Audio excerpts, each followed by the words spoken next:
शेविवान क्या हाल है भाई आप सभी के। एकदम सब बढ़िया शानदार एकदम झकास। तो इंग्लिश का एग्जाम काफी अच्छा गया और मैंने कुछ देर पहले ही अपलोड किया था क्या इकोनॉमिक्स का मॉडल पेपर। तो अब बारी है इकोनॉमिक्स का प्रीवियस ईयर क्वेश्चन जानने का कि 2023 में 2023 में इकोनॉमिक्स में कैसा कैसा किस किस टाइप का क्वेश्चन पूछा गया था।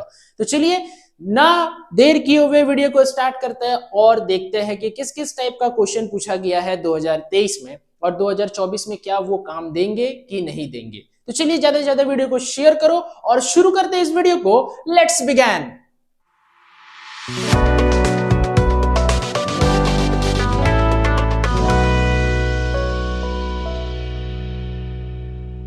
आप लोगों को पता है कि इकोनॉमिक्स का हम लोग प्रीवियस ईयर क्वेश्चन करने वाले हैं इस वीडियो में, जिस जो कि आया हुआ था साइंस और कॉमर्स वाले बच्चों का पिछले साल का यानी 2023 का। तो चलो देखते हैं ऑब्जेक्टिव में क्या है। Which problem is related to the choice of technology. Choice of technology से रिलेटेड कौन सा प्रॉब्लम है? हाउ टू प्रोड्यूस, कैसे प्रोड्यूस करे। ठीक है। The capacity of a commodity to satisfy human want is called utility, यानी टू का होगा two. Question number third, who propose the ordinal utility analysis. तो हिक्स एंड एलन। बात करेंगे फोर का। देखो जो ये डिमांड, ये जो डायग्राम है ये किस तरह दिख रहा है? ये जो मेरा दिख रहा है वो है perfectly inelastic demand. Question number 5 का बात करेंगे, the demand for which type of commodity decreases with the increase in income of the consumer. तो किसका डिक्रीज हो जाता है? इन्फीरियर गुड्स का डिक्रीज हो जाता है ना। क्योंकि एक होता है गिफन गुड्स, वो गिफन गुड्स सबसे फालतू सामान होता है, तो अगर इनकम बढ़ता है तो गिफन से इन्फीरियर होता है और इन्फीरियर से नॉर्मल में शिफ्ट होता है इंसान। ठीक है। तो इन्फीरियर गुड्स का डिमांड घट जाएगा with the increase in the level of income. 6 में देखो, long run production function is related to. Long run production function किससे रिलेटेड है? रिटर्न्स टू अ स्केल से रिलेटेड है। 7th में देखो, production function is expressed as. Production function कैसे express होता है? क्वेश्चन नंबर 7 का ऑप्शन नंबर 3।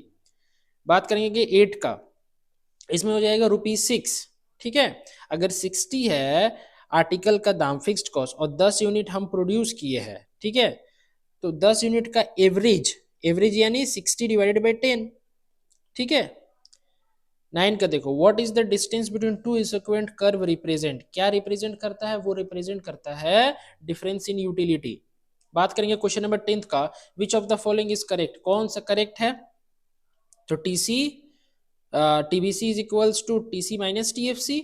हाँ, ऑप्शन नंबर 1 है करेक्ट। ठीक है। ज्यादा से ज्यादा शेयर करो सारे दोस्तों तक ताकि बहुत सारे बच्चों को बेनिफिट मिल सके, क्योंकि आप लोग का एग्जाम होने वाला है 10 तारीख को, और 10 तारीख यानी काफी कम टाइम है।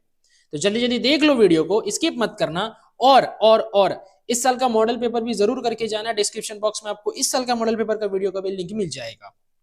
11 में देखो क्या है, which cost does not change with the change in output. कौन सा कॉस्ट चेंज नहीं होता है आउटपुट के चेंज होने से? तो टोटल फिक्स्ड कॉस्ट। बात करेंगे 12 का, the shape of average cost curve is. Average cost curve का कैसा शेप होता है? तो यू शेप होता है। ठीक है। बात करेंगे 13 का, in which market A R is equals to M R. तो A R is equals to M R कौन सा मार्केट में होता है? Perfect competition market. बात करेंगे 14 का, in which of the following market differentiated goods are produce. कौन सा मार्केट में अलग अलग टाइप का सामान बेचा जाता है? तो ऑप्शन नंबर 2 मोनोपोलिस्टिक कॉम्पिटिशन। 15 देखो, the basic condition of firms equilibrium is. अगर बेसिक कंडीशन माने फर्म का इक्विलिब्रियम का, तो वो है कि marginal cost is exactly equal to its marginal revenue. 16 देखो, supply creates its own demand. Who said this? JB से। आप लोग का एग्जाम स्कोरर वाला बुक में भी ये वाला क्वेश्चन था। ठीक है। ठीक है। 17th में देखो क्या है, what is the effect of lump sum tax on supply of goods. Lump sum tax on supply of goods में क्या होता है? तो वो जो इफेक्ट होगा वो मेरा होगा क्या? सप्लाई डिमिनिसेस। 18 में देखो क्या, market price is defined as. Market price को कैसे डिफाइन करते हैं? मार्केट प्राइस को डिफाइन करते हैं शॉर्ट रन मार्केट।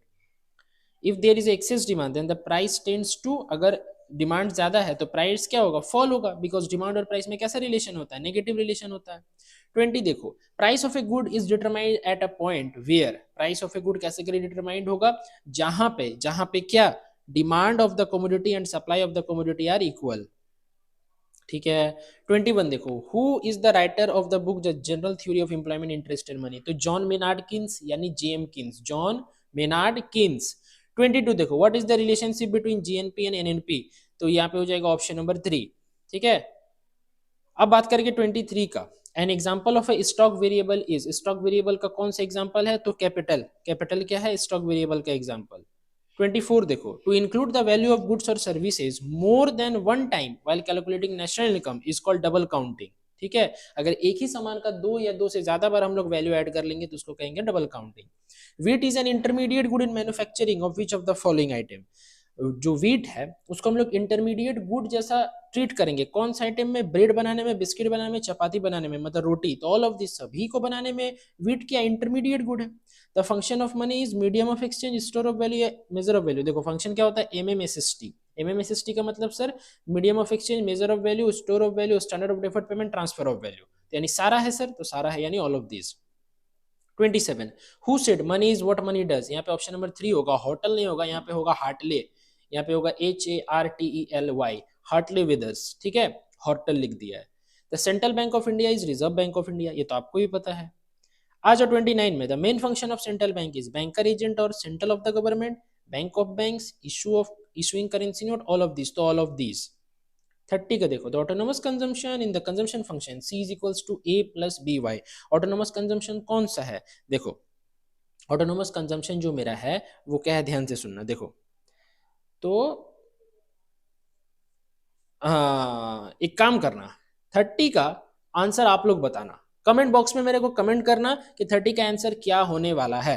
ठीक है, मैं एक क्वेश्चन आप लोग के लिए छोड़ रहा हूं कि मैं ये देखना चाहता हूं कि आप लोग कितना कोई सही हो। ठीक है, चलो आ जाओ, बात करेंगे 31 का। Recession is a state when the economy, recession कैसा स्टेट है, जब employment and production level falls. If the value of MPS in an economy is 0.2 then what will be the value of multiplier. K का value formula क्या होता है, 1 upon MPS, तो 1 by 0.2, point हटेगा तो ऊपर 0, तो 2 5 जा 10, यानी मल्टीप्लायर का वैल्यू 5, तो 5 कौन सा ऑप्शन में है, 2, तो सेकंड ऑप्शन सही हुआ। 33 में investment multiplier is, investment multiplier का फॉर्मूला क्या होता है, इन्वेस्टमेंट मल्टीप्लायर का फॉर्मूला होता है बोथ 1 and 2, यानी 1 बाई एमपीएस और 1 बाई 1 माइनस एमपीसी दोनों होता है। What is the determining factor for investment, यानी क्वेश्चन नंबर 34 का ऑप्शन नंबर हो जाएगा 3, बोथ 1 and 2। 35 देखो, विच of the following is an example of indirect tax, तो सेल्स टैक्स, एक्साइज ड्यूटी दोनों है, यानी बोथ 1 and 2। 36 देखो, what is the difference between revenue expenditure and revenue receipt, अगर रेवेन्यू एक्सपेंडिचर ज्यादा है रेवेन्यू रिसीट से तो रेवेन्यू डेफिसिट है, कमी है सर, खर्चा ज्यादा हो रहा है। Foreign exchange rate is determined by demand and supply in foreign exchange market. बात करेंगे क्वेश्चन नंबर 38 का, balance of trade means, balance of trade क्या होता है, import and export of goods, और बैलेंस ऑफ पेमेंट उसमें सारा आएगा, करंट अकाउंट भी और कैपिटल अकाउंट भी। 39 देखो, विच of the following item is a component of current account of balance of payment, कौन सा करंट अकाउंट का आइटम है, तो एक्सपोर्ट ऑफ गुड्स, समझ रहे हो बाबू, ठीक है। Which of the following is the economic reason of imbalance balance of payment, तो 40 का हो जाएगा ऑप्शन नंबर 2 क्या, बिजनेस साइकिल। आई होप आप लोगों को वीडियो पसंद आया होगा, वीडियो पसंद आए तो वीडियो को लाइक कीजिएगा, चैनल में नहीं हो तो प्लीज चैनल को सब्सक्राइब कर दो, और मैं जल्दी ही 2023 का यानी प्रीवियस ईयर क्वेश्चन का मैं सब्जेक्टिव का वीडियो भी अपलोड कर दूंगा, आप उसको भी एक बार जाकर के देख लेना कि प्रीवियस ईयर में किस किस टाइप का सब्जेक्टिव क्वेश्चन पूछा गया है। तो चलिए मिलते हैं नेक्स्ट वीडियो में कुछ नए और क्वेश्चंस के साथ इकोनॉमिक्स का, जो कि आप लोग का एग्जाम होने वाला है 10 फरवरी को यानी 10th of Feb को। मिलते हैं नेक्स्ट वीडियो में, टिल देन बाय बाय, अच्छे से पढ़ते रहिए, wish you all the very best for your exam, keep growing and keep learning. सारे दोस्तों तक ये वीडियो शेयर करना, और चैनल में नहीं हो तो चैनल को प्लीज सब्सक्राइब कर लो। Bye bye, wish you all the very best.